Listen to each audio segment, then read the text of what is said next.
MICAH Beats activated.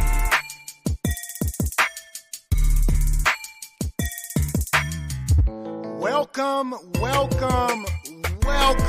to Just Therapy, where we talk about life with a comedy twist.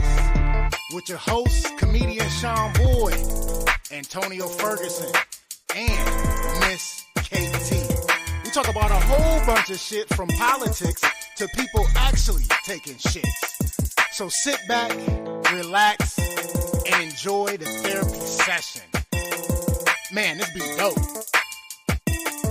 Make a motherfucker want to rap. I can't rap, man. Hold on, here we go. I can't rap. I really can't. But come sit down on the couch with us. Man, I can't rap. Come to the couch. Enjoy the show. Let's go.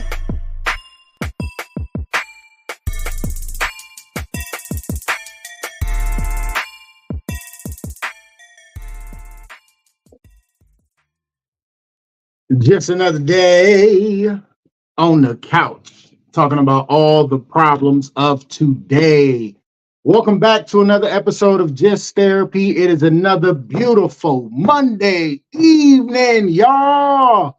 And you already know how we like to do. We like to end your work day off with some therapy on the couch. I am your host, comedian Sean Boyd. And as always, with me, my co-host with the mostest, Miss BBC in the building. What's going on, sis? Greetings. How you doing? Hey, being blessed, loving life. How about yourself? Same so.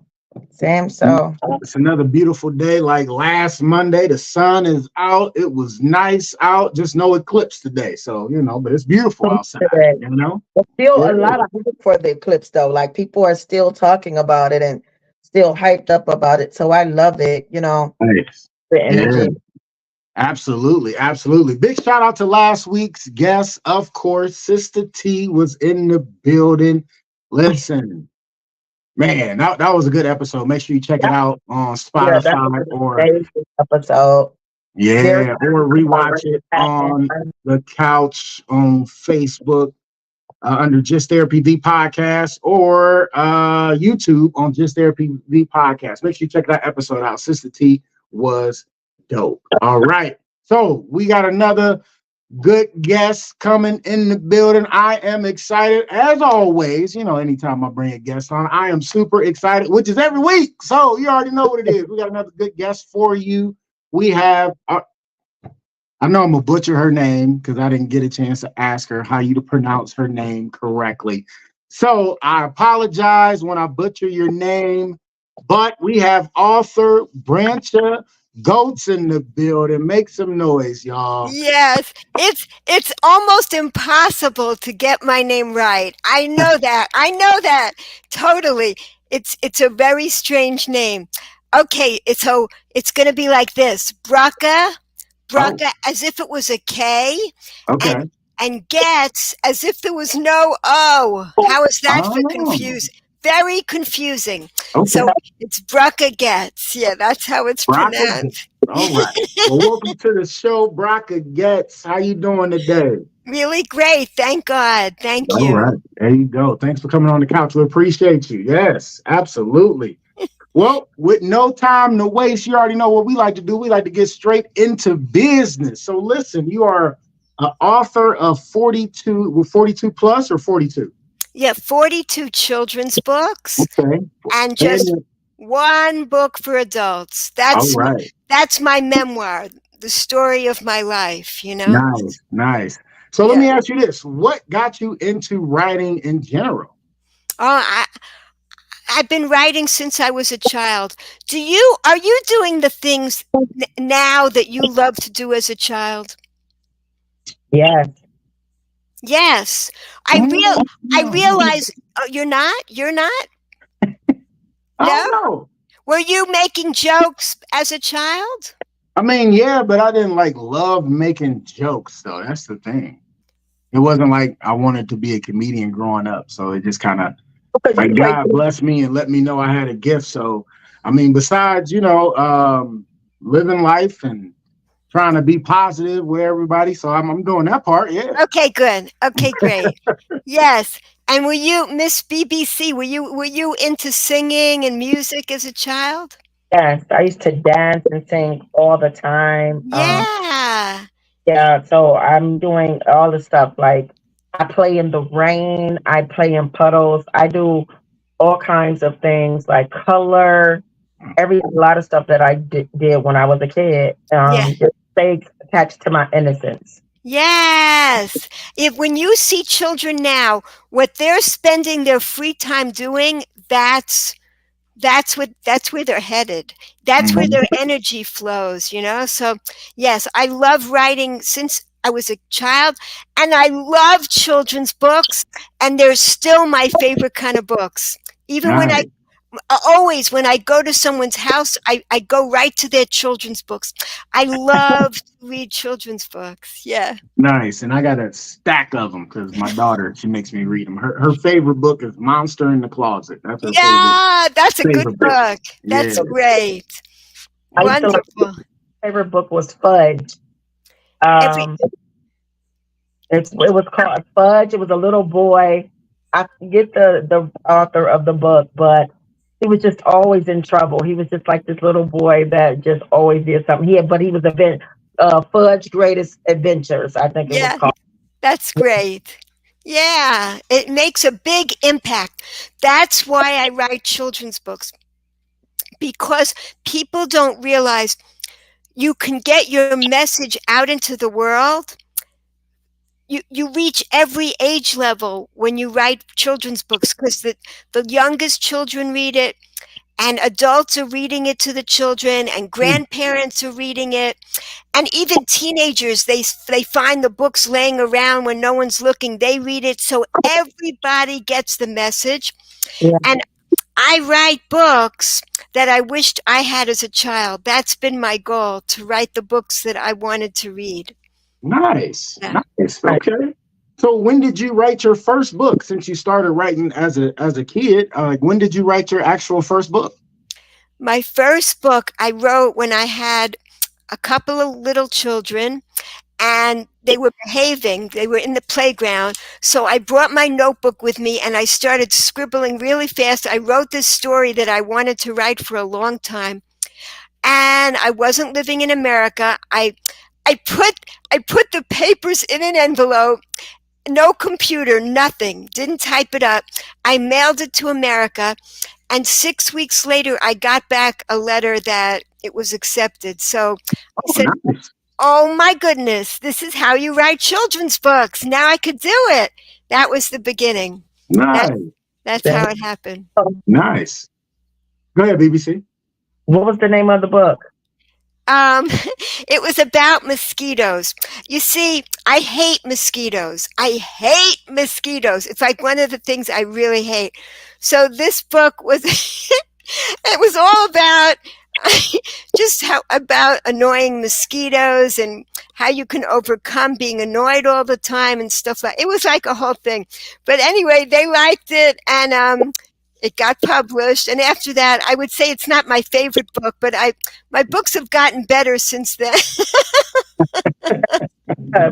First book. So yeah, that's amazing. Yeah. Of all the books, what is your favorite child book?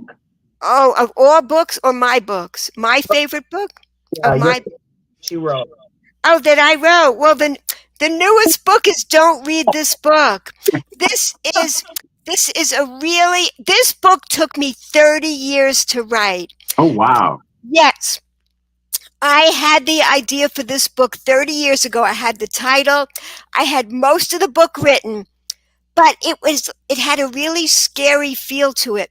I said it needs to have a really good ending, and I didn't have the ending until last year. Finally, I said the book is now ready to be published. So Nice. It's a surprise ending, and it's an amazing book because it teaches children how to overcome the inner critic. We all have an inner critic in our brains. Absolutely. We all have a self-destructive impulse, okay? So how do you overcome it? So this is the thing. You know what it does? It's always trying to get us to think about what we're missing. It's always getting us to Mm. focus on what we're lacking. Once we realize what it's doing, it loses its power, and then we can say, oh, it's you. You're trying to make me miserable. Mm. I am going to think about what I already have. And that's how I'll be grateful. And it melts away like the Wicked Witch of the West. The minute we start having gratitude, it's Hmm. gone. It has no power over us. It's Right. amazing. So it's called Don't Read This Book because it's written in the voice of the inner critic. It doesn't want you to read the book or you will find out how to get rid of it. Wow, That's what I this like book is that. about. I like that. That is a really good. So That's just a really good, great book idea. I like that because, like you said, everybody has that inner critic that is just trying to, tell you not to do this or tell you to do this and tell you to do that, and you're not good enough. And we Yep. are our worst critics. Absolutely. Yep, we all have it. It's on purpose. We all have this nasty nagger all day long trying to make us miserable. Is that amazing? Everything, and we all don't realize that everybody's got it. Like we think we're the only ones with this nasty voice inside our heads. We all have it. Once we realize that, that's one helpful thing. And then when we get the tools to overcome it, we have the secret to happiness for life. So that's what my books are about, teaching children happiness skills as early in life as possible so they don't have to play catch up like the rest of us. We had to learn along the way much later in life how to become happier people. So I'm teaching this to really young children so they get that early on. Nice, that's nice. Yep, that's been my goal. And I teach, like, my books are all kinds of things. Like I have books about prevention of abuse of children because I mean, any child that goes through abuse or neglect, trauma, it puts a covering. This is it. This is what our souls are like, this beautiful light. Hmm. And when we go through trauma, it's like we cover it up. We don't even see the light. We don't feel the light, but we're still shining. So that's what I explain to children, how to remove all those layers of protection that we've learned to put on top when we've been through trauma so that Hmm. we can shine again, and how to nourish our hungry souls because Okay. our souls just need more fuel to keep shining so beautifully. Absolutely. So when I was reading your bio, it said you teach kids how to shine. Like what made you want to teach kids how to shine? Yeah, you know, um, first of all, my memoir is called Nourish the Soul, Mhm. Filling the Emptiness Within. Because even though, like, I worked really hard and I ended up going to Harvard and everything, which my parents were like, what are you doing? They didn't know where I was coming from, but I studied hard because I was looking for, because even though, whoops, I thought that was like success. I thought Mhm. that's success. I'm going to find all the wisdom to life there. So I went and I studied and I got there and I met all these like really famous people. And, but like I realized meeting them firsthand, I got to realize that's not the secret to happiness. They weren't any happier than I was. And like being wealthy, having power, being famous, I got to see early on in life that that's not the secret to happiness. Right. So I went searching for what really does bring happiness. And now I forgot the question that you asked me. What was the question that you asked me? I What forgot. what what made you want to teach kids how to shine? Like what That's what it. brought that about? Yep. That's it. So after getting to, it was like getting to the top of the mountain and I realized it was an illusion. So it's like to go after those kind of things is a big waste of time. So I want to teach children how to really shine from the beginning of life. And that means nourishing your soul, recognizing that you're a soul and you need nourishment to shine. And what is the secret nourishment? That's back to gratitude again. It's Nice. gratitude is what really nourishes our souls. Okay. Nice. Now, what made you go ahead, BBC? Did you have something? Yeah, so I was going to say, I totally agree with you. And it's good to start young because a lot of us didn't have that young. And, we grew up in the era like me having a mother that was very much older. And she had me at 15 years after her, 10 or 15 years after her last child. Like I was in the era of get over it and I didn't know how to shine and you couldn't do too much or stand out too much. Yes. Actually, teaching a kid, starting very young, teaching them their inner shine is very important. And culturally, in a lot of different cultures, people teach their children that, and it helps them to have more confidence. Yeah. And you were saying that since you were like going to, Harvard and everything like that, you feel like you didn't find your shine until later in life, is what you're saying? Yep. The outside success was not it. It didn't fill the emptiness inside. I thought it would, but it didn't. And this is what you're saying. I got to show you this book. This is my book, I Want to Be Famous. This boy, he wants to be famous, like so many children, and he actually gets to be famous. Someone takes a YouTube video of him, and overnight he becomes famous. So he loves it. He's having a blast until somebody could do it better than him. And then he's not famous anymore. Just as suddenly as he became famous, he's no longer famous. And he's miserable. He gets in bed. He doesn't want to come out of bed until he realizes, hello, there is still a spotlight and it's inside me. I don't need to be dependent on that outside spotlight. Like you were saying, when we don't get enough attention, like early on, we're craving it. We're craving to be noticed and recognized for who we are. So we have to kind of give it to ourselves. Give ourselves that self-compassion. How do we do that? By what you are doing. Training yourself to live a life of gratitude and happiness. When we do that, then the spotlight starts shining from within. And then we get the power back. We're not dependent on anybody else. The power starts coming from inside of us, and it lights up for everybody. Right, absolutely. So what made you want to write your own memoir? I wanted to explain about I wasn't always this happy.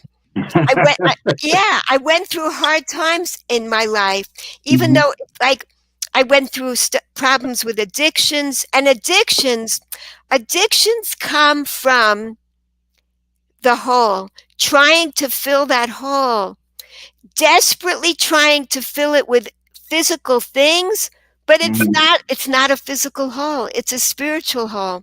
Okay. And the only thing that can fill it is gratitude. When we begin to train ourselves to live a life of gratitude, we get filled up.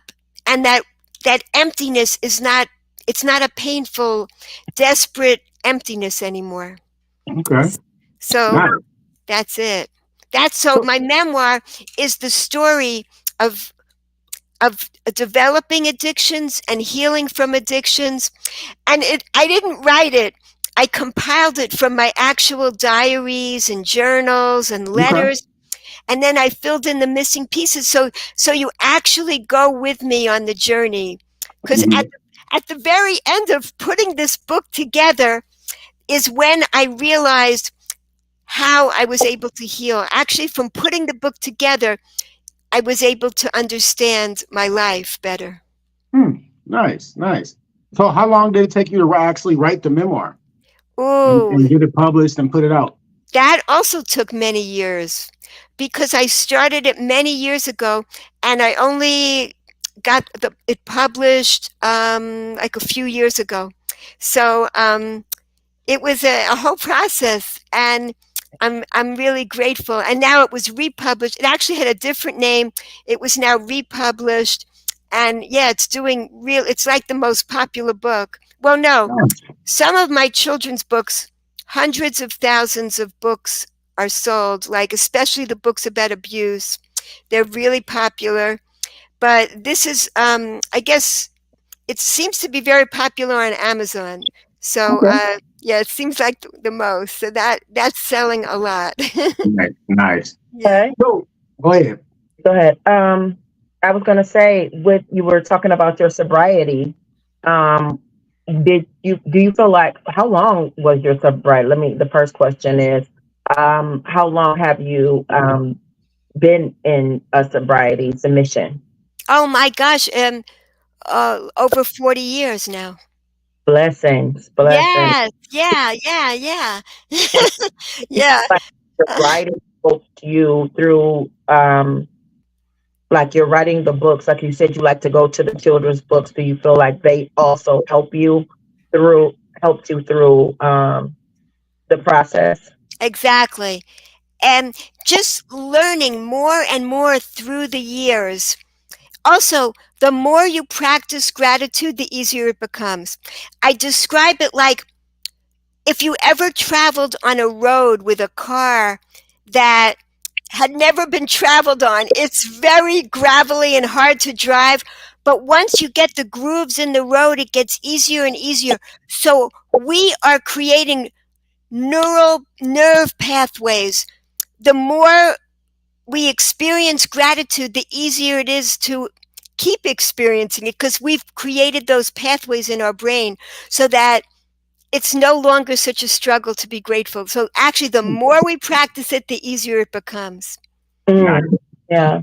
I have, it's so funny that you say that because right now I was just sitting here and I have my book and I write in my gratefulness Oh and my gosh. your heart, if you can see that. And it's my Wow. at the top, and it's my gratefulness journal. And I Oh, how wonderful. three things in here, or sometimes 10 things that I'm grateful for each day that I come to it. And I don't always do it every day, but especially when I'm experiencing that inner critic or those inner critics. Yeah. Um, and like I said, I was really dealing with it a lot. And this week is through this weekend. And so it's funny that you say that because when it was raining, I went out in the rain and I just ground and walked around barefoot or whatever. Wow. Wonderful. That those things helped me. So right when I was sitting here right now, I opened up my gratefulness book listening to you. And I was grateful that I came on because I wasn't feeling well. And I was like, I might not go on. But I'm grateful that I did because you mentioned a lot of things that I feel like we should focus on, especially like finding your inner light, facing your inner critic, and like, because once you say, hey, stop, it can get that. But kids don't know how to do that, and kids, we try to teach our kids all the time, and sometimes they're so emotional and so moody, and they don't know why they feel that way because they don't know who the inner critic is. They don't, Yes. as parents, sometimes you don't know what's bothering them. You get irritated, like, what's wrong? All this whining, what's going on? I can't do it, or they can't color right, or try to make something happen. Yes. But just having those books and that idea, I think it's amazing for children to help them to understand better. Exactly. What you think? No, I agree with everything you said. Like sometimes they don't know where it's coming from. You're absolutely right. I mean, Exactly. just to let them know where it's coming from, and they don't have to listen to that inner critic. And the inner critic. I mean, because like I said, everybody is their worst critic. Mm-hmm. But for kids, we don't realize that until we do get grown. Mm-hmm. Because growing up, you was always, I should be smaller, I shouldn't be as big, or I should be better at football or baseball or Exactly. whatever. I shouldn't get picked on as much, but yeah, that inner critic, hurts a child's development, like you said, and then for us to realize it when we're grown, sometimes it's too late. Yeah. So to teach them young to shine and know their inner critic is just that, just a critic that And really stuff. doesn't matter. So I agree with everything you said. Especially Exactly. Absolutely. Go ahead. creator. Yeah, I'm sorry. Especially when you're a creator, it definitely hits you hard. People don't realize that creators and people with certain talents, Hmm. we are very emotional Yeah.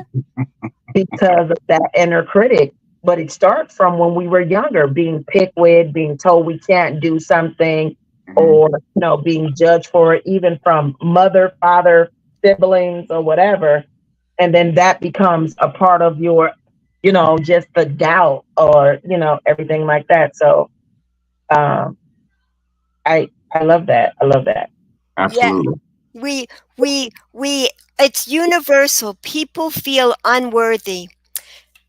From whatever they've been through in childhood, we have to rebuild them up. And we can rebuild ourselves with loving compassion. The Mhm. more we experience this, every grateful experience we have, you know we can recognize how awesome this is, a tangerine or an orange, like it was made for us to enjoy in with great pleasure. It was meant for us. When we experience this with gratitude, it nourishes both our body and our soul, Hmm. because we are recognizing this was made for me to enjoy. Right. I'm worthy of it. It's a whole different change. It changes your whole attitude about life. It's amazing. It lifts you up. And that's what we can do for children. If we can do that at the beginning of life, oh, what more joyful lives they can all experience. Big. Nice. Nice. So was there any challenges trying to get published? Yeah. Oh my goodness. So I have 42 books. Hmm. But I have had so many rejections during the years. After that first book that easily got accepted, there were many, many rejections. I could wallpaper the whole place with all the rejection letters. But Hmm. but I had this idea that the same day I got a rejection, I would send out another one. I There just you keep go. going. So I just kept going like that. And yeah, so I mean, if there were 42 books published, I can't imagine. Maybe I had like, I don't know, 600 rejection letters. Who knows how many? But that's how it goes. And I want to say something about your gratitude journal. There was this amazing study done that I just heard about recently. They said that a happiness set point, people have happiness set points. And if somebody wins $1 million in the lottery, Hmm. 6 months later, they're just as happy as they were before they won the $6 million. And if somebody, God forbid, gets paralyzed, 6 months later, they're as happy as they were before they got paralyzed. It doesn't change. What happens to you is not what does it. But keeping a gratitude journal, they found people were writing down what they were grateful for and three things each day for 6 months. 6 months later, they had a much higher happiness level. Wow. That's what changes you. Actually practicing gratitude. So it's not what happens to you in life. Something terrible like getting paralyzed, or something wonderful like winning $1 million. It doesn't change you as a person. But practicing gratitude actually changes your brain so that you can live a happier life. Nice. Nice. I like that. I like that. All right. All right, dope story. I love your story. That is, I like that really seriously. So, give everybody the way to follow you. Give out your social medias, how you can be reached, and how they can get the books. The best thing is my website Okay. because my children created it and they run it and they are so happy whenever anybody visits it. So my first 40 books were published by other publishers, and my 40th book, they said stop sending my stories to other publishers. We want to become your publisher. So now my children are doing my publishing, and Oh, nice. my books can all be found on our website. So it's a family business now. So it's www.goetzbookshop.com. Goetz is spelled that funny way, Goetz. So goetzbookshop.com, you could find all my books. Yeah. Nice. Oh, Nice. I love it. one more thing. Yeah. You can download the pleasure ladder for free. It's a chart. It shows you how to bring gratitude into your life. Like when you're feeling that there's a real scarcity of things to be happy about, you look at this chart and it shows you that there's an abundance of ways that you can bring joy into your own life. It's a totally empowering chart. And I encourage people, put it on your fridge or your cabinets where you'll see it every day. And it'll remind you how to bring joy into your own life. Okay. Nice. I love Yeah. it. Absolutely love it. www.goetzbookshop.com. .com. That's it. You got it. Thank you. It's bookshop.com. All right. Make sure y'all check her out, Couchers. Definitely gotta I definitely gotta get a book. I want the book. The don't read this book. Don't read this book. I need that book for my daughter. I definitely need that book. Yes. That's a good one. Definitely. Well, thank you so much for coming on the couch. And I don't go nowhere. We just finished with the interview, but don't go nowhere. Okay. We're just about to get into the regular show. So listen, we always do a recap. You already know what it is. We always do a recap of what happened to us this week or this weekend. I'll go ahead and start my recap. So I didn't drop Little Mama off until Friday evening. Usually I drop her off on Thursday, but I, kept her. She had to get her hair done and all that good stuff. So I dropped her off Friday evening. Friday, I end up hanging out with, I call him my nephew, but he's older than me. I just call him my nephew. So I got to hang out with him and kick it with him, and we talked and chopped it up. So that was cool. We had a couple drinks, but just catching up with him because I ain't seen him in a minute. One of my family from the umpires that we ump with. So it was good to sit with him and talk with him and, just like I said, just catch up. So that was good. Saturday, I went and helped out and umpired a tournament. It was like a qualifier for a different sanction of tournaments that I, usually I do, One Nation, but I did end up doing another one called USSSA. They call it U-Trip. So the dimensions on the pitching is a little bit different, but it was funny because I had 9 games, but the games I was doing was mostly C games, which was the highest level at that tournament. And what I figured out was the local C teams cry way more than the out-of-town C teams. Oh, wow. Because it's like, because I know a lot of the softball players, so I've seen a lot of people, seen some families, so that's always good. But I always tell them, listen, it's not that serious. I'm going to call what I call. I'm going to call what I see, and you already know that. But it was a couple of times where I had to put some people in their place. Like, listen, I don't want to hear it. It definitely don't fall on me. Like, y'all making some errors. Like, and it, what I'm saying? Like, I'm just one person. I'm a human, and I'm out here by myself doing the best I can. Like, y'all literally making errors that you shouldn't make at this level. And, you want to get on me. Like, no, that ain't going to work. So, but I was supposed to have a couple girls games, which I like. I really like umpiring the women's leagues because they don't complain as much as the guys do. Like, when you get complaints from the women's league, it'd be the coach, and the coach is a guy. So that's the only time we really get complaints. They just want it fair across the board, which I do. And it was funny because The Amish kind of run softball because they're young and they fast and they just run. But and they usually don't get mad or anything like that. But for some reason, I guess I pissed off an Amish team. And to me, it was funny because the pitcher was complaining, even the coach was complaining. I was like, listen, I don't know what you think, but this ain't what it is. Like, the ball is floating on you, and it's not the same pitches you were throwing earlier. Like, I'm going to give you the same stuff I've been giving you all day. Now they're floating a little farther, so the ball is deep. It's a ball. Like, and so it was funny because the dude finally pitched a strike, and he did one of those, like, one of these. And I was like, time. Don't do that again. I'm going to tell you that right now. Like, because you're not about to sit here and show me up, because that's not going to happen. I don't care, if y'all a good team or not. That's not going to happen. But in the end, it was cool. It was a play I've never seen before in my life. This guy was running for the ball in the outfield, and somehow he put his hand up right before the ball hit the fence. So it was like the ball hit his hand hit the fence, but the ball was in his hand, not his glove, but like his bare hand.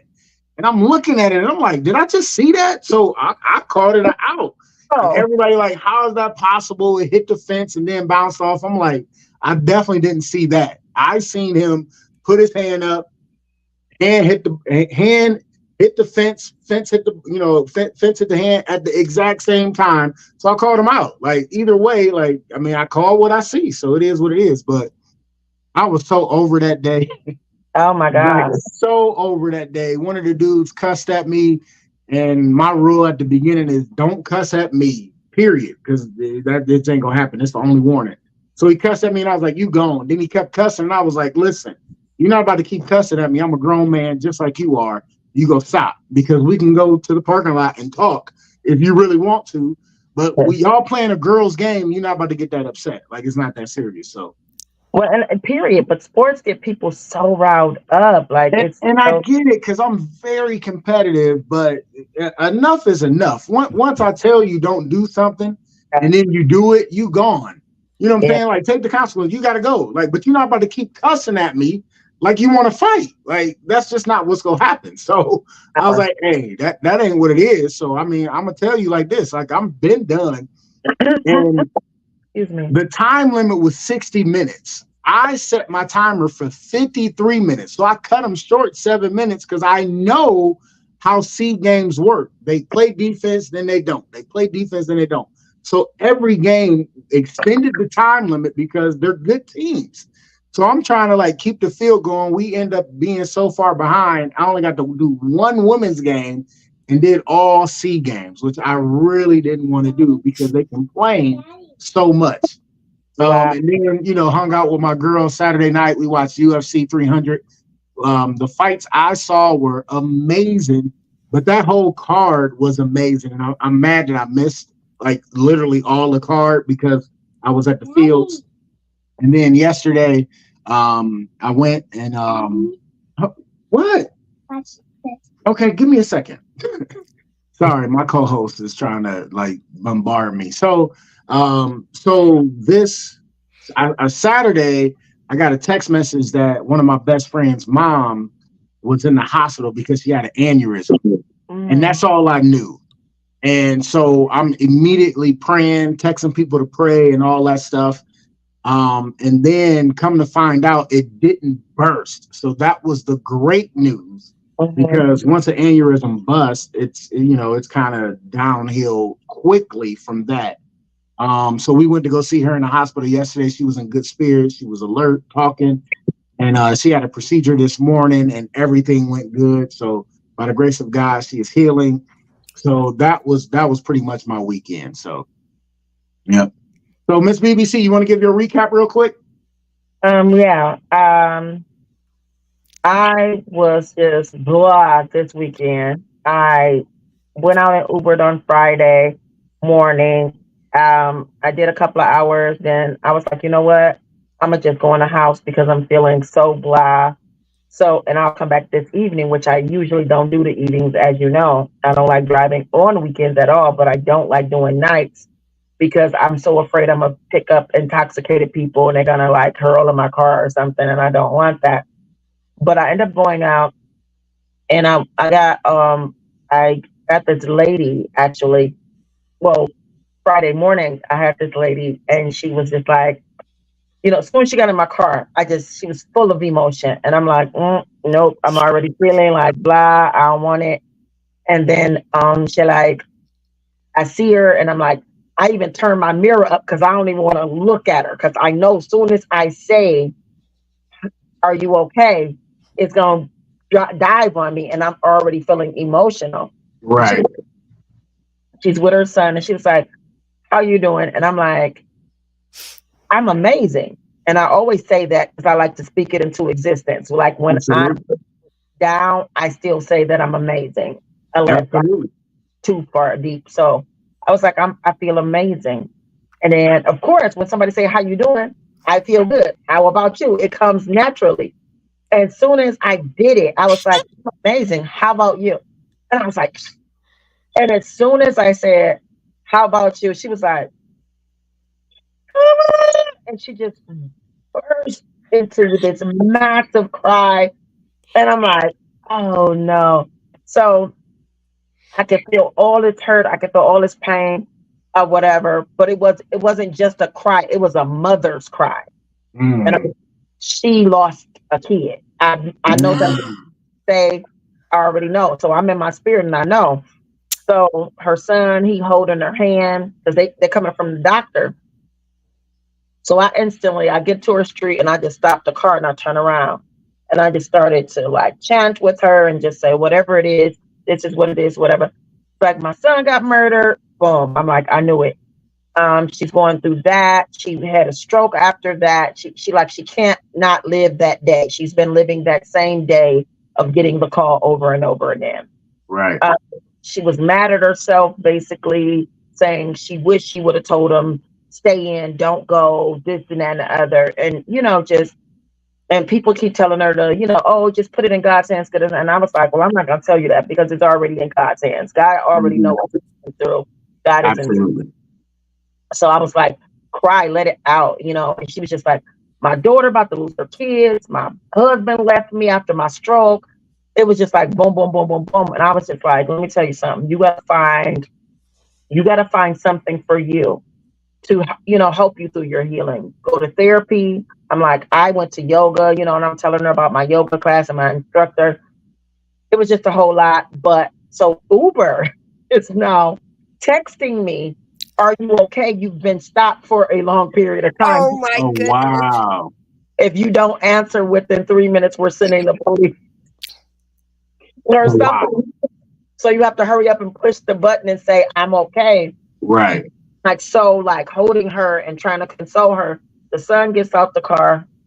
He's getting ready to go to school. And then he comes back to the car and he was like, I love you. Oh. And she was just going through, and I'm like, find something, find the outlet.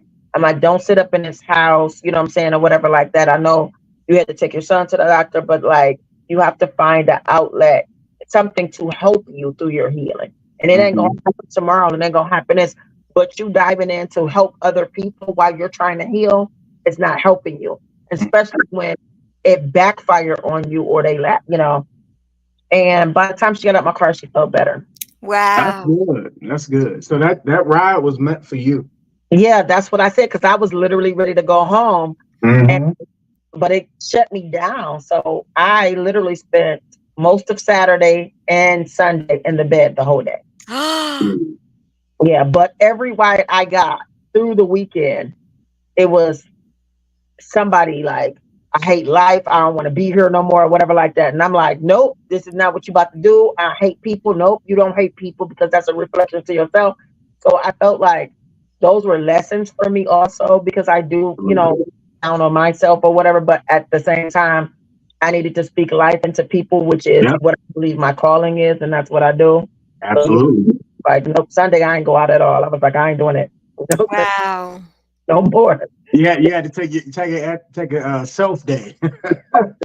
Took a whole self day. Right, absolutely. Wow. So Miss Goetz, how was your weekend? Yeah, good. I mean, wow. I'm impressed by what I heard from both of you, you know? No, you're just out there to help other people be their best selves. That's what Mhm. I hear from both of you, with the games. And as an Uber driver, I mean, it's like being a therapist, basically, like a hairdresser, too. Everyone comes with all their problems. So it's very impressive to hear this. I love hearing it. I love hearing how you are helping all these people. It's beautiful. My weekend, well, we observed Sabbath on Saturday, Mhm. so we hung out with our grandchildren, and then on Sunday, we went to a park. It was beautiful, beautiful weather, like you're having also, right? It's gorgeous, Mhm. I said, beautiful weather. So we went to this park and we went on this miniature train ride with like six of our grandchildren. Right. And it's a panic. Like grown people are sitting in this tiny train. It was like really funny. And then it goes around, and then we climbed. They had a wall climbing thing, rock climbing. It's called rock climbing. Mhm. And so one of my grandsons made it all the way to the top 3 times. And then this other little cutie grandson, he's 6 years old, and he went halfway up, and he looks like this little baby, like going up on this huge thing. I was so proud of him. He just had the confidence to give it a try, and he kept trying 3 times. He went up again. It was so. I was just so happy that he did it, because he was much Nice. smaller than all the other children that were doing it. But Right. it was just great. And they had their scooters, and they were scootering around the park, and they felt like very empowered, because like they were way ahead of us, and they're just like scootering in the beautiful day. So it was a really nice day. that, Nice. That's Yeah. beautiful. That's nice. I like that. yeah. All right. As you know, we like to do childhood memories. As you know, we like for you to get into our past, but also our guest past. So we like to give one childhood memory, something funny or whatever. So my childhood memory this week, I was thinking about this weekend, just like last weekend. But so my childhood memory this week is going to be about a time that I fell off my bike. I was actually riding down to my best friend's house. He stayed literally right down the street, and it was kind of a hill or whatever. And I believe he was on punishment. That he used to get on punishment a lot for no reason. I swear he did. But that's besides the point. So I'm riding on my freestyle bike, and he's sitting on the rock at the end of his driveway, listening to some music because I see he got some headphones on. And so I'm riding down, and I see him, and so he stand up and he doing like this, dancing or whatever to the music. So me being me, I'm on my bike and I'm like swerving, dancing to the music. And the closer I get, the more I swerve. The closer I get, the more I swerve. So right before I got to him, like literally the driveway, right before his, I think I swerved too quick and bit the dust. I'm like, wow, right? So it was so funny because I was so mad at myself for swerving, but the simple fact that I swerved too quick and I fell, and he ran up and was like, "Dude, you all right? You all right?" And like I was like, "I'm all right." And then we just both bust out laughing because it was funny, because like I'm swerving so much, I end up falling because I was swerving too much. So like it was just one of those funny times where like I messed myself up and it was all my fault. So that is my childhood memory this week. All right. Great. So who would like to go next with their childhood memory? You want to go, Miss Gibbs? Okay, because you mentioned bike riding, it makes me think about my father holding on to my bike so I would learn how to ride. And then when I looked behind and he was no longer there, so I fell off, because I didn't want to be riding without him holding on, so I would just fall down if he wasn't there. But like it reminds me, I wrote a poem about that, because when my father got Alzheimer's, like he no longer knew I was his daughter anymore, Mm-hmm. and that was painful. So I said, like, now I'm looking back and I'm seeing him. he was the one that encouraged me. You could do it. You could ride the bike. Go ahead, you know? So now I feel like his encouragement is going to get me through the Alzheimer's, because it was really hard. It was Yeah. just it was just hard to have him not know who I was anymore, and take care of him for a few years, you know, when before he passed away. But I'm just saying, like, the encouragement that he gave me as a child is what endures. That's what lasts, you know, because yeah, even though his memory didn't last, but still all the good things that he did for me, that remains. Yeah. And it's in your memory, like, and it's in his subconscious, you know what I'm Yeah. saying? So, Yep. It's we part of just- it's part of his soul, and yeah. it's what will go with him to heaven. All the good things he did, even though his physical body no longer could remember it. Right. Yeah. Right. That's beautiful. I didn't have that, but that's beautiful. I love that you that. My childhood memory is well, when I grew up, like when I was younger, we lived in the projects, and we had windows that opened out, like you had to, pull the lever and it opened out. Well, we lived on the second floor, but sometimes my mom would leave for days, but she used to push the button inside so we would open a door and we wouldn't leave and we wouldn't let anybody in so people wouldn't know that we were home without a parent. So I wanted to go outside. Right. So I had my neighbor downstairs open up her window downstairs. And I'm like, I know I can climb out this window. Wow. Let's climb down, hold on to the ledge. I was Wow. and hold on to that window. And then when I hold on to that part, and if she hold my hand and hold on to the part like bend down, Wow. it definitely worked. Wow. But the trick, Wow. how was I going to climb back in? Exactly. So I get out and I grab down and I get on that window, I hold down, she holds my hand. I down near bust my butt, like, Wow. but I get down to her window, climb down, and then I jump down. And the first story was still very high, but I used to climb off the roof and stuff all the time. And so all of a sudden, I'm just like, okay, we outside, everybody, we just doing our thing. I'm playing with all my friends, everything. Right.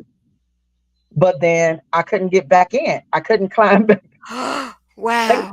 climb back up. I didn't know what to do. So my older brother ended up having to call maintenance and bring down the door. They had, because the lock was, the way the doors were made back in the day, the button was on the sleeve of, so you had to push the button in. Well, it's nothing they can do because that once that button was cooked in, you couldn't open the door from the inside or the outside. Mm-hmm. You had to kick down the door. And we told my mother we were smelling gas. Oh man. Whoa. Gas. Wow. Did you ever get in trouble for it? We wouldn't have got caught, but they put a metal plate on the door because when they push the thing in, they had to push the doorknob in. So then they put a metal plate. And that's the only thing that we got caught. No, we never got in trouble because God. Oh. And this is the first time, and they were so scared because I was the baby. So of course they were thought I was gonna tell because I always was telling. But I was the one that got outside the plate. So Right. Wow. Hey, that's funny. That's great. That's great. yeah. That is Wow. hilarious. I like that one. That's what's up. Yes. That's an empowering story. That's really awesome. Absolutely.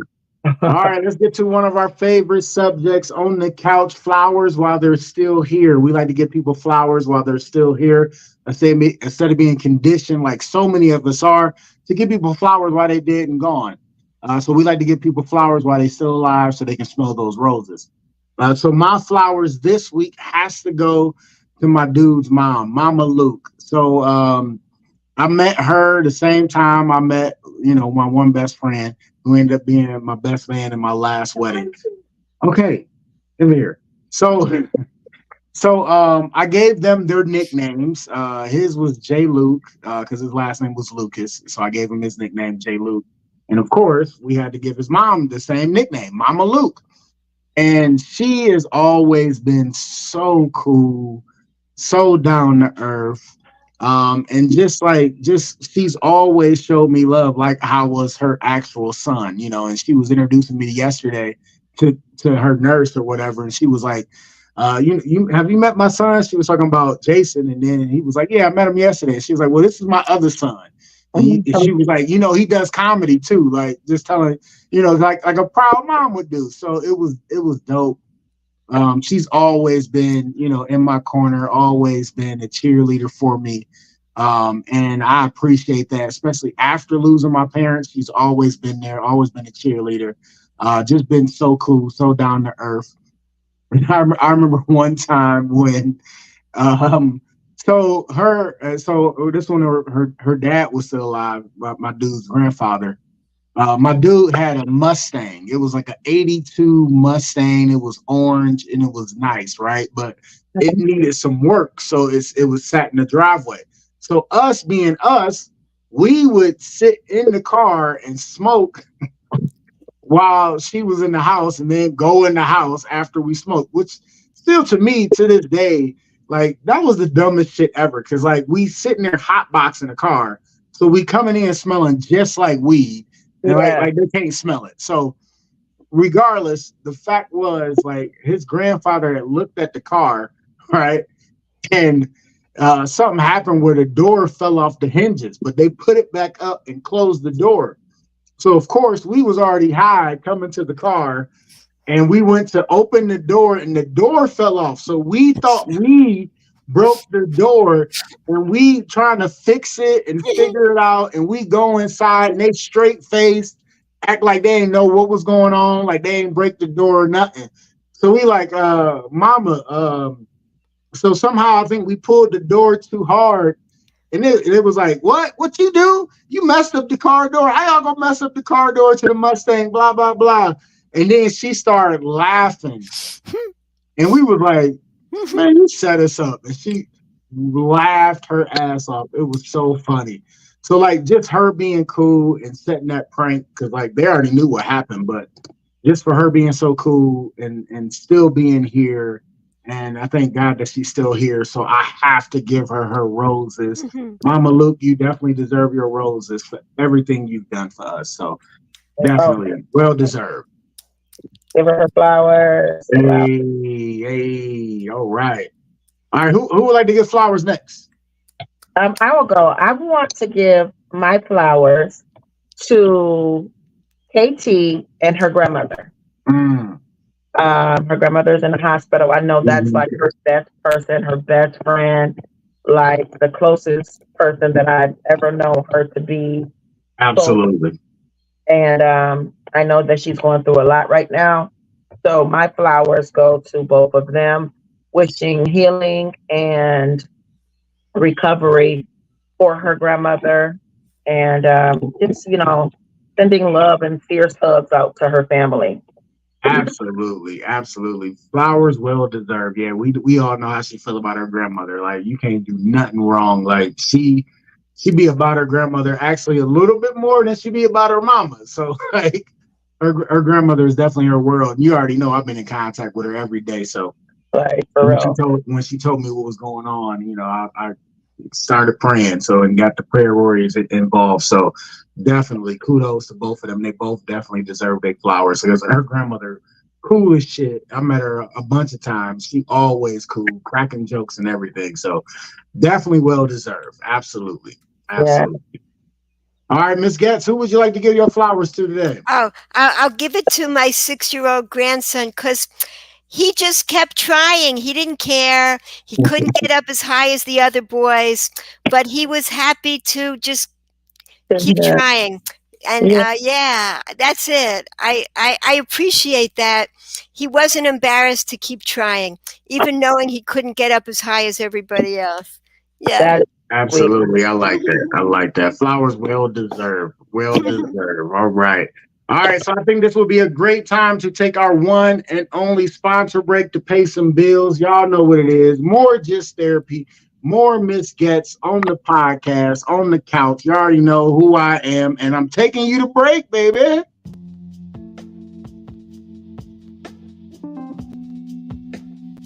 Primal Screen in Kent, Ohio. For all your screen printing and embroidery needs. Quality work, on time, fair prices. For more information, call 330-677-1766. Again, 330-677-1766. Or check us out online, primalscreenprinting.com.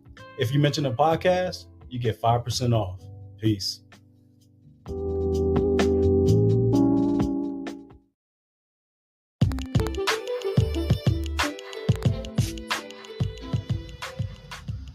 Custom Design Aquariums, where we bring your aquatic dreams to life. With your help, using your imagination, together, we will turn your home or office into a peaceful getaway.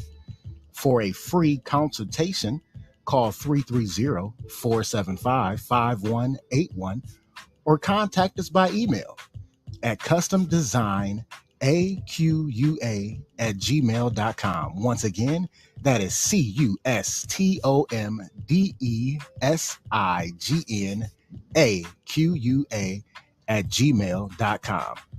Mention this podcast and get 5% off.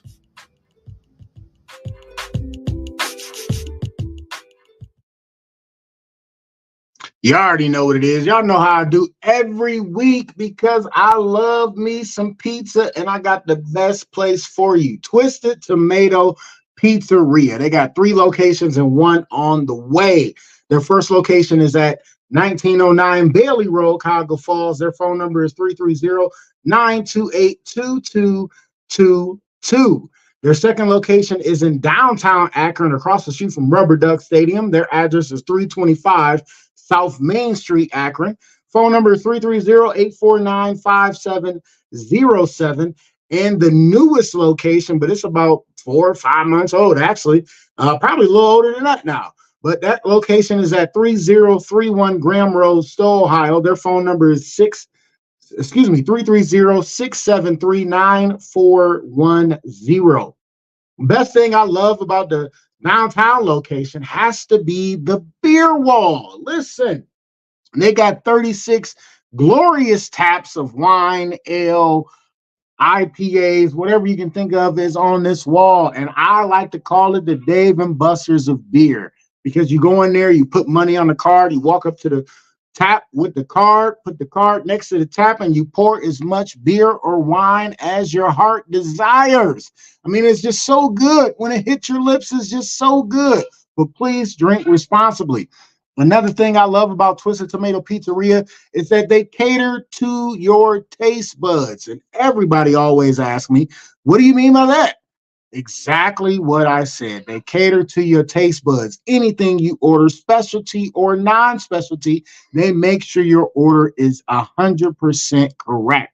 I know I'm a cheeseless type of person, so I go in there and say no cheese, extra sauce with all the fixings, and it's always so good. I swear, every time I take that first bite, I'd be like, bitch, like it's just that delicious. So you got to check out Twisted Tomato Pizzeria. And the best thing about it is when you order, ask for the owner, Brad Cover, or just mention Just Therapy, the podcast, and you receive a 10% discount. Yes, money off of your order. Yes, because they are the official sponsor of Just Therapy, the podcast. So you know what it is. Make sure you get that 10% discount. And as always, if it's pizza, it's possible. Twisted Tomato Pizzeria. Yes, you got to check them out if you ever in the area. And as you already know, I got to do some shameless plugs coming up very soon because May is right around the corner. I am excited for this one. Reggae Fest of Cleveland. Make sure you check it out. Go to reggaefestcleveland.com for more information. It starts May 25th, which is a Saturday, and we have our very own Miss BBC starting off the festivities with a slew of talented reggae artists to follow. The next day is May 26th, Sunday. And we have a friend of the couch, one of the guests that came on the couch. Milton Blake is the second in charge on the lineup. So make sure you check it out. Listen, it is always a vibe. So go check out Reggae Fest Cleveland. For more information and ticket information, visit reggaefestcleveland.com. Please don't miss out. I will definitely be in the building on that Saturday, of course, to go watch Sis. So make sure you check it out. reggaefestcleveland.com for more information. Reggae Fest Cleveland, May 25th, May 26th, coming up very soon. So don't miss out on all the great vibes, y'all. And we are back. What's wrong? You ain't like that one? You ain't like that? It was really good. As soon as you said coming up very soon, like, oh, my inner critics are like, oh my God, I'm not ready. We haven't rehearsed enough. Like, I got so nervous. It's around the corner, baby. It's around the corner. I mean, you still got a little over a month. So you all right. You got it. You got it. I'm just going to be in the front. I'm going to be in the front row talking, you already know. I'm going to be like, you better be in the house, like. Don't do it. Don't do it. You know I'm not. That's just like when people come to the show, you better be funny. And I'm like, motherfucker, I do this for a living. 30 plus states, 15 years. Motherfucker, don't come. Because, like, I really don't care. Shit, I get paid regardless. So. Might not be funny, but I will attack you all night. How about that? No, I get it. I ain't going to say nothing crazy. Not at all.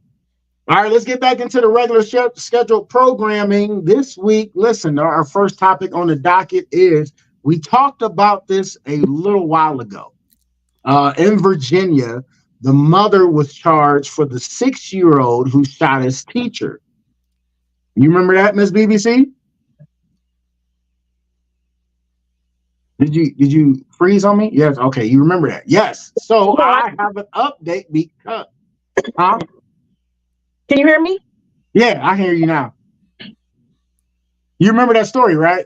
Yes. Okay, I know everybody else remember that story because we talked about it and we had a debate on was the consequences fair for the mother in the situation. But listen to this. Former assistant principal of the Virginia school where the 6-year-old shot his teacher has been charged with child abuse.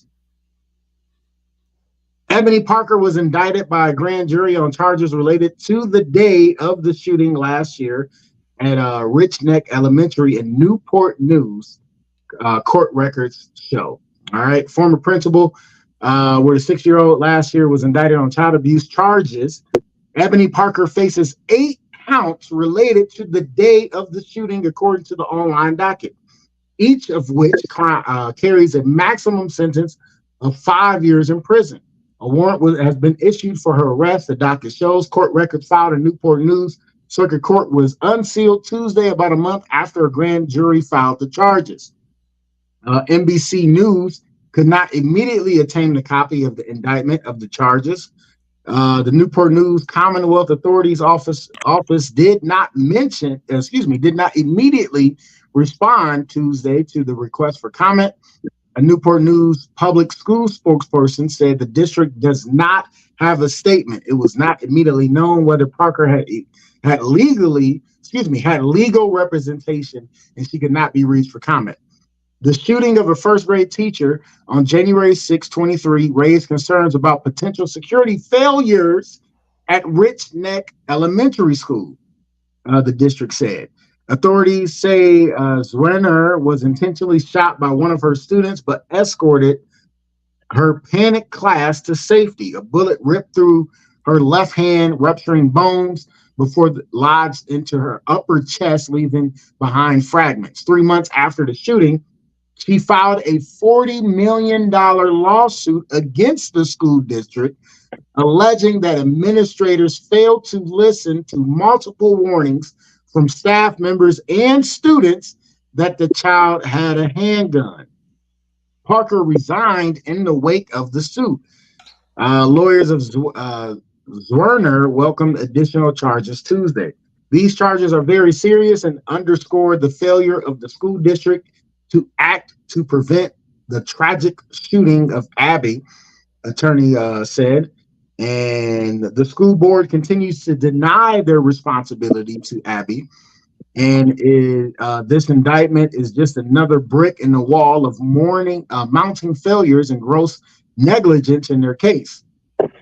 Someone said in an interview that aired Wednesday that Parker should have called the police after multiple warnings that the child may have a gun. Somebody noted that the student saw the boy take the gun out of his pocket on the playground and reported it to the teacher. When the teacher requested a search the child's person, the assistant principal said no. The boy's mother was sentenced to 2 years in December on state charges of felony child neglect. Taylor Muth began her state sentence after she finished serving 21 months on a related federal charge. She pled guilty in June and was charged using marijuana while owning a gun, which is illegal under federal law. James Ellison, a lawyer for Taylor, told NBC News Tuesday that he would have wanted to see charges against school officials sooner, believing his client does not share all the burden of responsibility on the day of the shooting. The charge against former school official represent a new frontier in school gun violence related to prosecution. I think we're plowing new ground, he said. A legal analyst said cases like these are about sending a very clear message that school shootings are so horrible, we are willing to depart from the traditional rules and hold people responsible that really historically have not been held responsible before. So my question is, should the I got a couple questions actually. Should the assistant principal be charged with child abuse and neglect? And also with the Crumbly case, should those school officials be charged as well because they knew the kid was in danger and it said he was going to do a mass shooting and they didn't prevent it? So in this case where the assistant principal is charged, my first question is it warranted that the assistant principal be charged in this shooting? Yeah. What are your thoughts? I'm going to say absolutely, because she was notified that someone did see these children with the weapon. Mm-hmm. She didn't take action as she should and dismiss that child, take the book back, whatever she needed to do, and or call authorities at the time. Like, okay, someone said that this was the school should have been evacuated, all those things. So I feel like if the mother is being charged, which, I was on the borderline about that, how I felt about it, because you can't kids all the time, and I still stand by that, then yes, because the mother did not know what was going on. The teacher, the principal was notified there was a weapon seen, and she had ample opportunity to do something about it or take some type of initiative to make sure, even if it's like somebody calling in a bomb threat, but it's not really a bomb. You know what I'm saying? If you don't clear the school, get everything, she could have saved that teacher from going through it and the children from going through trauma. So I think that's all unfair. And for the other children too, I mean, the other school shootings as well, as your question was, should those other faculty members of the school be held? Absolutely. Because if it was said, you know what I'm saying? It's the same thing. It's like, I'm going to shoot everybody tomorrow. I don't put it on Facebook. I don't put it on Instagram. It's been said or whatever like that. And you don't do anything. Okay, we need not to come to school. Who is going to be? And then you basically knew who the shooter was, at this point. So we're not going to have school, anything like that. You could have saved so many lives. So Absolutely. Then I feel like, because you know how I feel, teachers are co-parents. That is co-parent. Principals, you're a co-parent, or whatever level you want to put it at. And you know what I'm saying, we should be doing all we can to save our children, and just as well as parents should be doing all they can to support the teacher. So Absolutely. I, Absolutely. Miss Getz, what are your thoughts on this? I don't know. I don't have anything to add. I think that was a great answer. I really like that answer a lot. Yeah. That makes sense. Yeah. Absolutely. Absolutely. So they was not going to seek charges against the student given his age because he was in first grade. But they are seeking charges against the assistant principal. So my question is, why not go after the principal as well? Because you tell the assistant principal and they say no. Why the hell you ain't going to the principal and be like, hey, they said no, but they seen a gun with this kid. Good Mhm. question. You know what I'm saying? So it Yeah. should fall on everybody in charge at that school. It seems like maybe the assistant principal didn't even let the principal know about it. It seems like it just stopped there or something. True, but when the assistant principal tells the teacher, no, I'm not going to do that, he goes straight to the Ah, principal. oh, Right, because you got to know from the assistant principal, and the principal was the head of be all. So I why not? see. I'm going to the principal. I'm like, hey, I Ah, told the assistant principal that these kids seen this kid with a gun, so you need to do something. They already said no, so you got to do something I right now. see. Right, Principal right. did go, because for her to go to the assistant principal, maybe she was assistant principal acting in charge at that time. Mhm. Oh, That's And true. because if the principal was there, I'm sure she would have went to the head principal. But sometimes if the principal isn't there, the only people you have to go to is the assistant. So that had to be the case for her not to even go to the head principal first, I would hope. yeah. It's very sad, and it's a very it's like I don't even know where to start on that. You know what I'm saying? For a child at 6 years old to be in the mindset of I'm going to shoot my teacher. Yeah. Yeah, because they didn't get their way in class. Yeah. But so in the other case, with the Crumley case, I think they should be charged as well. I think this is going to bring up a lot of things because you're starting to charge parents, and we'll talk about that next week because I got an update on that too. But they're starting to charge parents with neglect and knowing and all of this. Why not start charging the school as well? Like the principal or assistant principal with people who knew what was going on and they didn't, take heed and take action.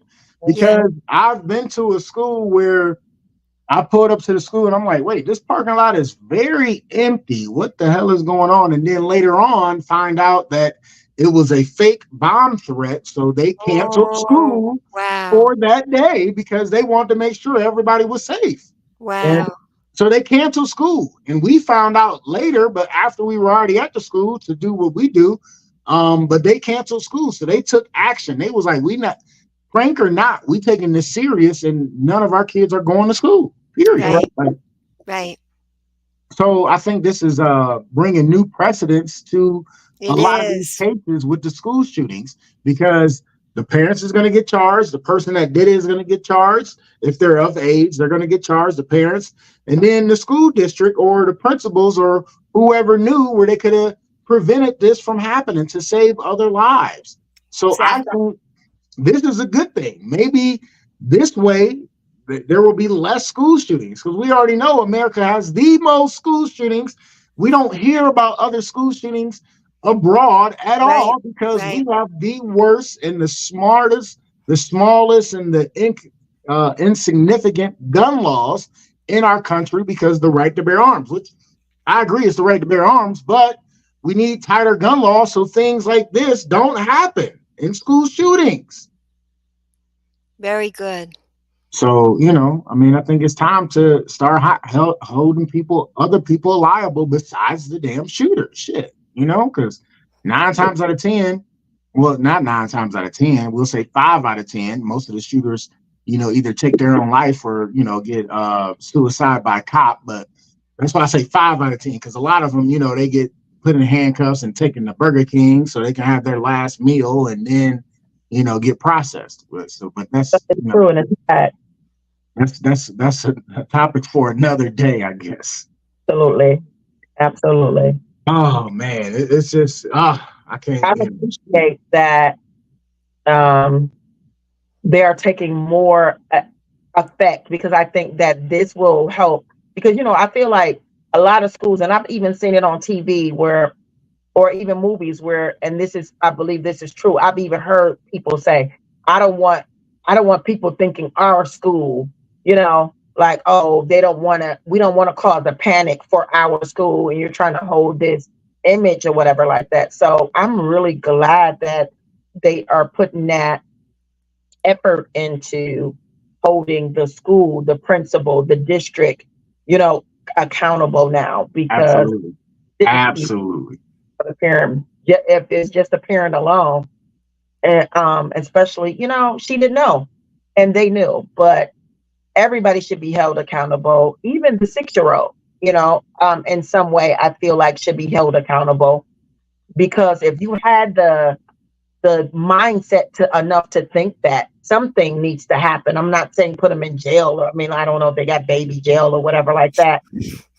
No, just juvenile. So I mean, something needs to happen to, make him know, it's that, not right. yeah, what you did is wrong, and your way of thinking or whatever. So yeah, those are good topics. Those are very, very good topics. I'm glad you brought that back around. Oh yeah, definitely.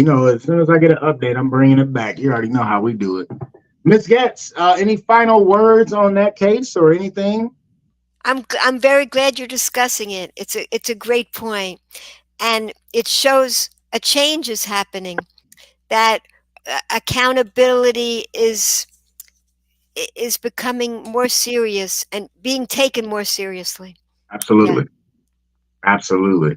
All right, let's get to our next topic, which is your thoughts. So my topic this week for your thoughts is men's mental health going to the wayside even more now?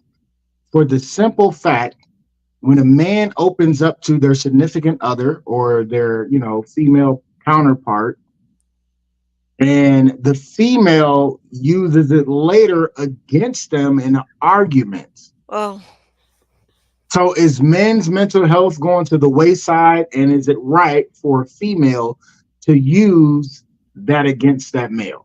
wow. I mean, doesn't it go both ways? Couldn't the male use the same? Why not the same thing? Well, so typically, if a female tells a male something, they usually don't use it against them in like an argument. Females do that the most. Like, oh well, that's why you soft because of this and that, and that's why your feelings, blah blah blah. You really don't hear the male saying anything about a female's transgressions when they tell them something personal about themselves. Let's go even deeper than that. Let's go. Just like right now, when he just started out with, and I'm not attacking you or anything like that, but this is what society does. When we start talking about male mental health, most people come in, well, what about female? We female mental health all the time. It's all over TV. It's all over there. But when it comes to men mental health, it's not allowed to have it. If I a man see. is depressed, to see if he's crying or anything like that, especially if it's shown on social media or somebody record them or whatever, they get used as memes. They get talked about. They get talked down, and then it gets always over countered. And I'm not coming for you. I'm saying in society, period. Yeah. It's over counted with, well, what about female? Or what when they do female this? What about, and Right. it hits that level of, it doesn't get to a level. It's always brushed under the rug because men are stripped of their emotions at a very young age. Wow. They're stripped of their emotions. Men don't cry. Men this, take it up, chuck it up, I see. get over it or whatever. So then that's why a lot of men deal with mental health, and they deal with it in silence. That's why it's a lot of violence. And then Wow. the only can be solved with, other than maybe your therapist, is your better half. And then once your better half gets mad at you or you don't do something that they want to do or whatever like that. Not saying that men don't do it to women, because I've had it done to me. Right. Women do it more. That's why you piss in the bed. That's why and it's always, that's the best way that women can lash out at men, is use their mental health or their insecurities against them.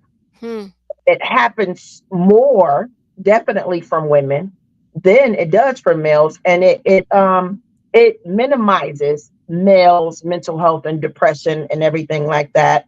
And it actually, one of the things you said as far as your book, it hinders their shine.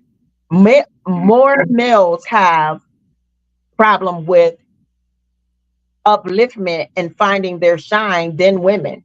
You know what I'm saying? Because women, we're told by somebody we're beautiful, we're strong, we're powerful, we're something at some point in our life or whatever. Mostly, your friends, your best friend, your this, whatever, don't cry, more coddled than men are, I see.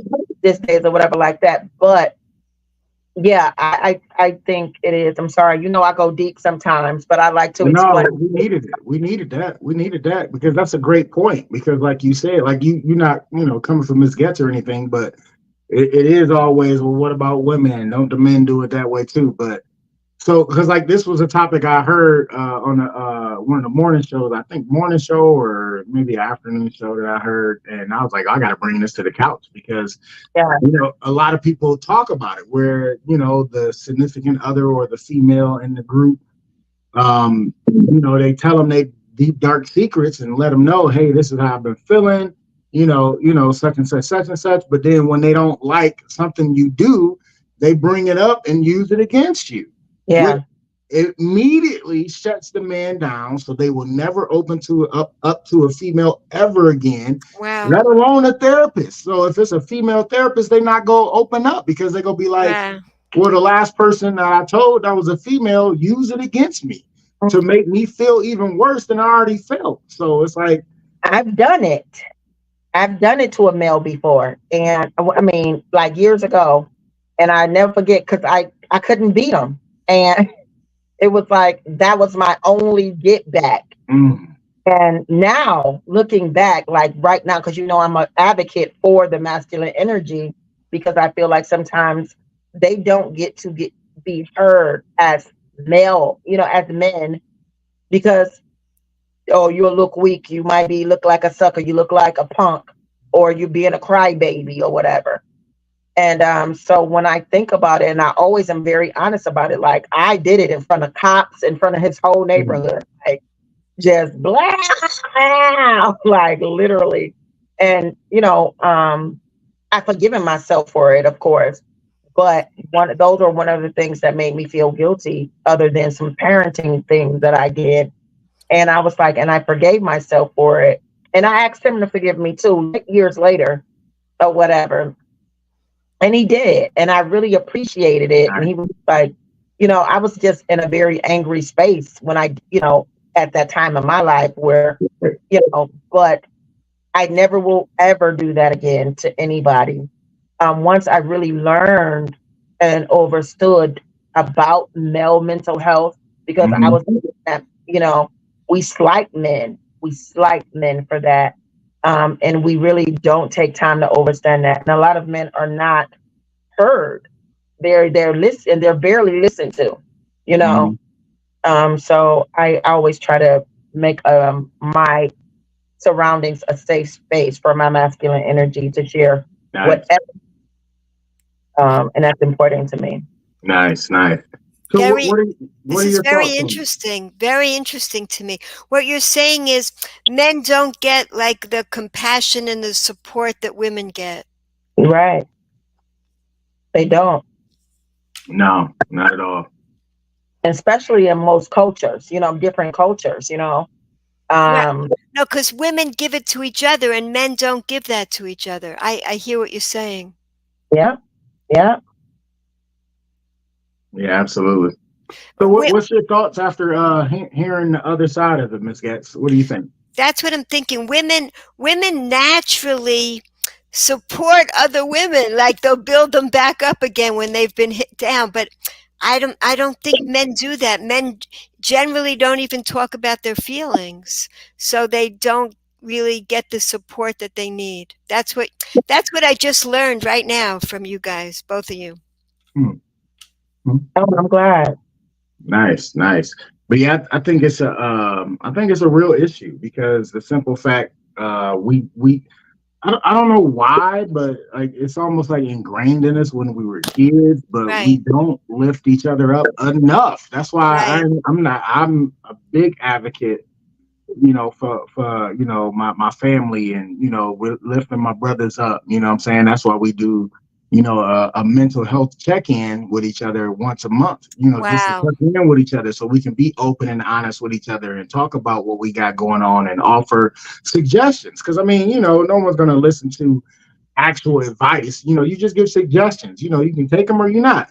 Just different aspects or different views, because we're on the outside looking in and give our opinion on what's going on. But it's definitely something major, because a lot of men won't talk about their feelings or talk about what they're going through because they're so prideful. They don't want to feel weak, because that's what it's always been. Oh, the man is Yeah. supposed to take care of everybody. You have pride. You're supposed to be strong and all this. That's what I mean. That's what I tell these kids. Like, listen, don't let that pride kick in where you won't ask for help. Like, it Wow. literally will eat you up, because that's what it does. Depression eats you up alive from the inside out. Yeah. And you don't want to lash out on somebody or do something that you shouldn't do, that you can't take back. So it's like you gotta ask for help. It don't make you weak.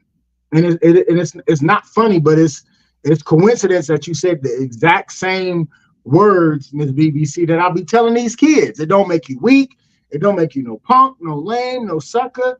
And at some schools, I throw in bitch, like, because like some of these kids only understand, cuss words when it's like when it's in a serious situation. When I cuss, they be like, "Damn, I felt that," because he's right, because Really. it don't make you any of that just because you ask him for help. It make you strong and brave, because something's different and you want to feel better. So you have Mhm. to ask for that help. You can't sit there in silence and fight it yourself, because there's so many people that love and support you that will help you through this situation. But a lot of people don't understand that. They always So think they're alone or think it's an anomaly. Like they're the only one going through this thing. There's so many other people that's went through it before you. Mhm. And I just be trying to tell these kids that, like, listen, you are not alone. Your feelings are valid. I get it. Mhm. So so valuable what you're doing. Oh my gosh, that 6-year-old boy with the gun. He would not have, if somebody had gotten into his feelings. yeah, No, that wasn't happening. Yeah. absolutely. Wow. Absolutely. Yeah. And no Absolutely. one was listening because he was 6 years old. Yep. Little boy, and probably was saying, "I'm gonna kill my teacher." I want to, and nobody was listening, and that's where we failed at. I remember, I used to teach my daughter, because I was taught this, that crying was a sign of weakness. Crying is a sign of weakness. Like, you better not cry. And it was the worst thing that I could have ever done. The worst thing that was done to me. I was brought up like a boy. My father wanted a son. You know what I'm saying? And in that aspect or whatever like that, like I hate it if somebody made me cry, or if I cry. And I grew up in a really hard home, so I promised myself I wouldn't cry, because that person liked to see, you know, and I put that in my daughter. And it was one of the worst things that I ever could have done as a parent. And I was a kid that had a kid, you know what I'm saying, at the time or whatever. But I'm always very open about my feelings and my emotions. And I teach her that now, and I still instill her in that. But in my nephews too, I always tell them, like, it's okay if you want to cry. It's okay. Express yourself, get it out, take a couple of breaths, and then you'll feel better. And then we'll talk about what's going on. And I think that that's where a lot of people lack, especially when it comes to our young masculine energy. Mhm. Um, Allow it, like your grandson, for instance. He could have cried, he could have had a tantrum, but he stuck in I kept going. to climb that rock wall, Mhm. because he saw the big kids doing it, first of all, but you guys gave him up, you don't say stop, you're gonna hurt yourself or whatever like that. Let him keep trying until he got to, where he got to. And that's a good thing because don't shut them down, So Absolutely. that's really cool. I love how you talk about the mistakes and what you've learned and how you've grown. It's just beautiful. Really, really honored to be with both of you. Thank you. Well, we honored to have you on the couch. Listen, we always like to. We talk about funny stuff too, but sometimes we got to get to the sensitive topics. I mean, we talk about everything on here. So, is that what is that your goal with the podcast? What is your goal? So basically, the podcast is about life with a comedy twist. So we've had straight funny stories the whole episode, and stories that we need to tackle and discuss and everything like that. I mean, it's just it's a therapy session in sense, but we talk about everything. It's not always funny. It's not always deep, So, but it's what it all has in common is to uplift people in all different ways. Yeah. And bring awareness. Absolutely. And of course, we got my favorite subject coming up. So we already know it's crazy, funny, fucked up news. Yeah. I'm excited to bring this topic back. Sometimes we run out of time, so I can't bring it back. But I made it a point that I was going to talk about it today. So listen, this week in crazy, funny, fucked up news. Yeah. It's your favorite.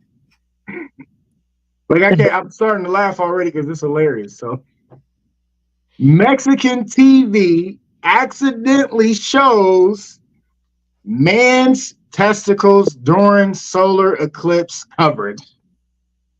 What? Oh, what? Please tell the story. Listen. So, a Mexican news outlet is facing ridicule after inadvertently broadcasting a prank involving a man's testicles during coverage of the total solar eclipse on Monday. This incident happened when the news program of RCG Media's 24/7 was showcasing viewer-submitted footage of the celestial event.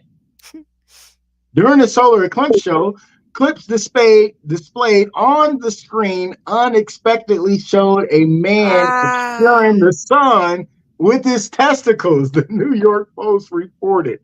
Anchors were left shocked. The clip later dubbed as the testicular eclipse was swiftly removed from the screen when one of the anchors explaining that the footage had been submitted by viewers. The anchor admitted the risk of including fan-submitted content, which can sometimes lead to embarrassing situations for broadcasters. According to the New York Post, instances of sharing clips during solar events are not uncommon, with similar images circling during the 2019 eclipse in Chile. Even Motley Crue drummer Tommy Lee reported posting a similar video on Instagram before deleting it. However, Monday's incident marks the first known instance of such an image being aired on television. Many have criticized the news outlet for failing to vet the submitted video before broadcasting it. A user identified as Revolver claimed responsibility for submitting a clip to RCG Media, jokingly expressing satisfaction at the prank success. Greetings to all my people from Saltillo who had to watch my eggs on television, Revolver wrote, poking fun at the situation. However, it is unclear whether the footage submitted was of Revolver himself. Wow. So first, you gotta vet. You gotta look. Why is there not somebody watching the footage before they throw it on air? Like they literally were trying to fill the time for the solar eclipse, and they just started airing viewer submissions right away. Like literally. And to me, you teabag the sun. I mean, that is hilarious.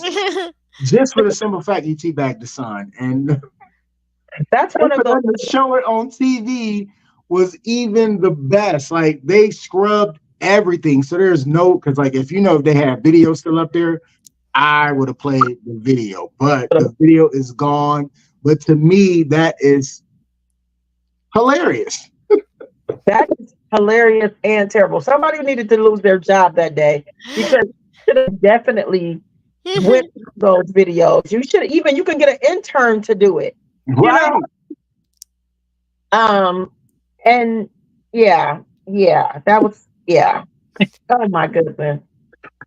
That definitely was crazy. But oh man. When I seen that, I was like, oh, we talking about this. Cause like he literally teabagged the sun to make it like his balls was the moon.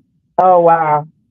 And then when you think about it, because so many people talk about when they get older, they almost sit on their balls. Like I'm lucky I got small balls. So that I don't think that's gonna happen to me. But just imagine if they was like some old dangly balls, like they was just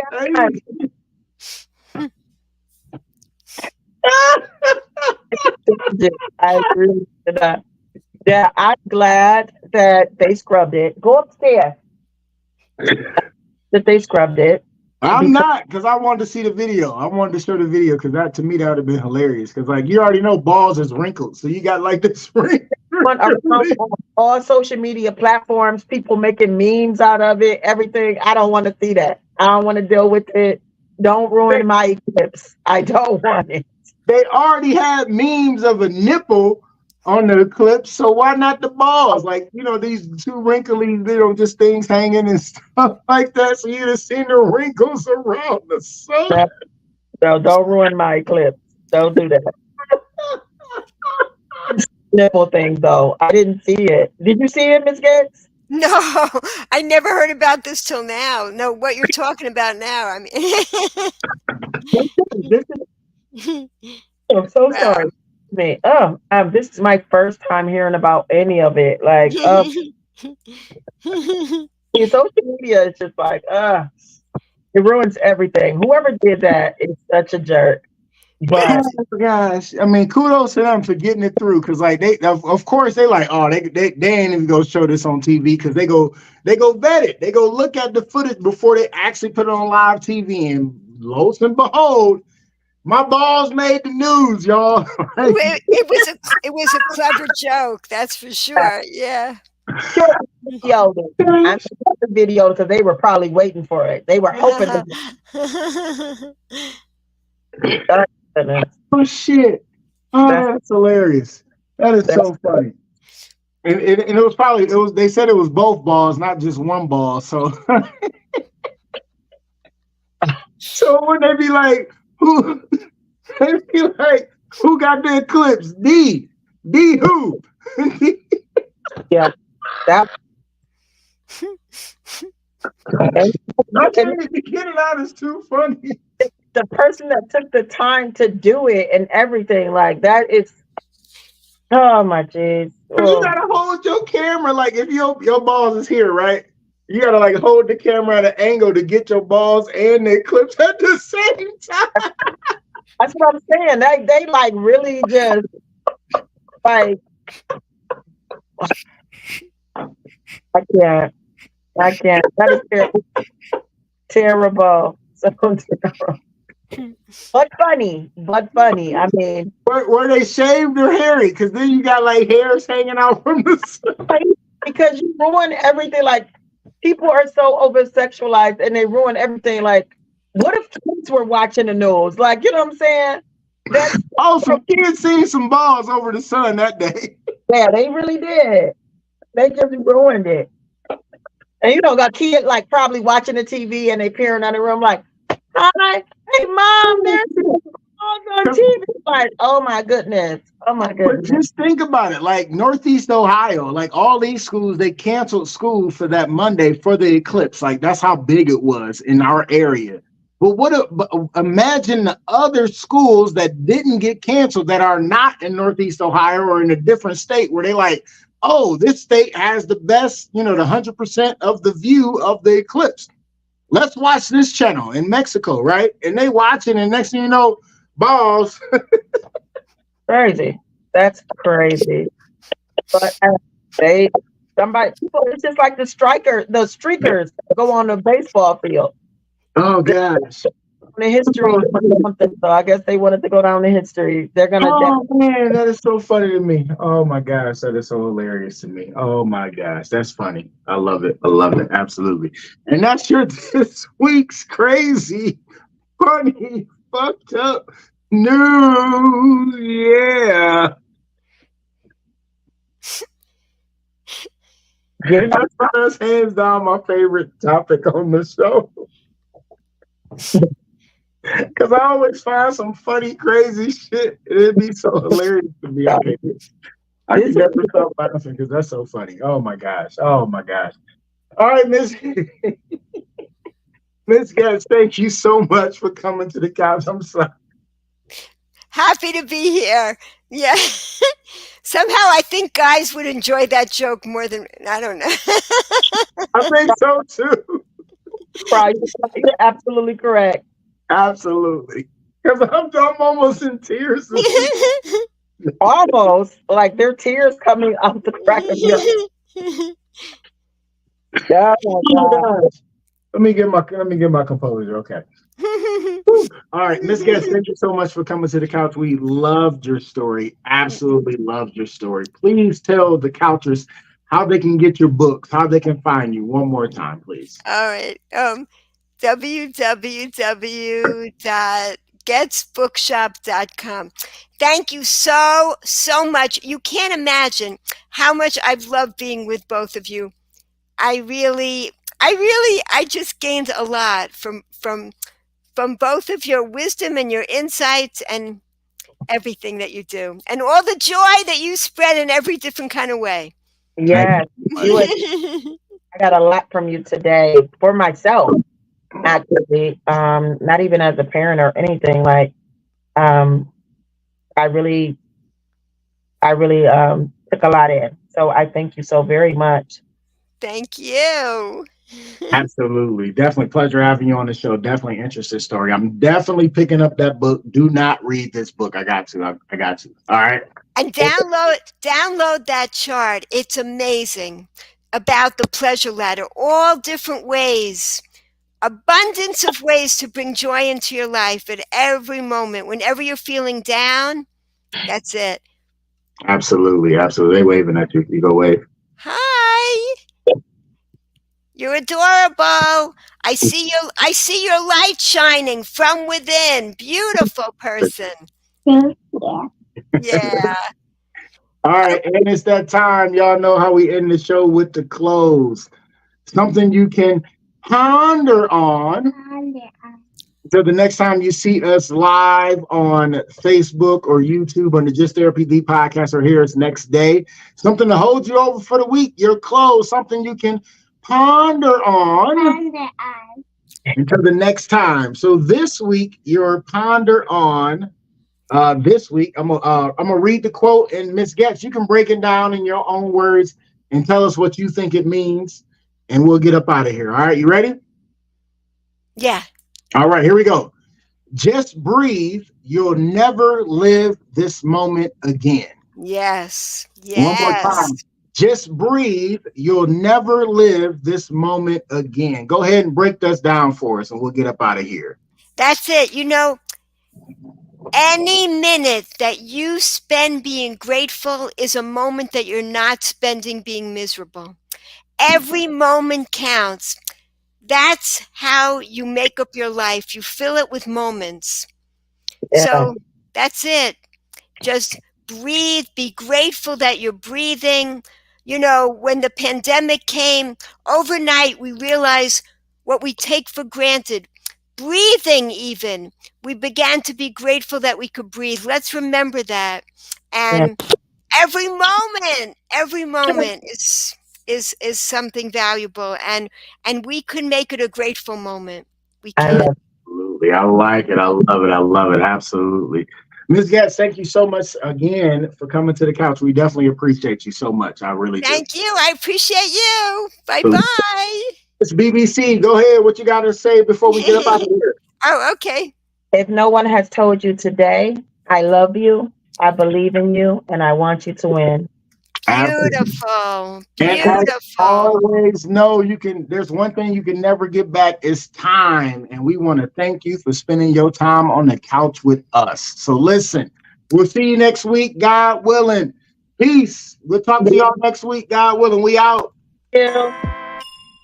Follow me on Facebook. MICAH Beats activated.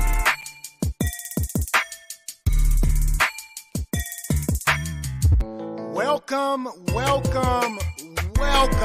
to Just Therapy, where we talk about life with a comedy twist. With your hosts, comedian Sean Boyd, Antonio Ferguson, and Miss KT.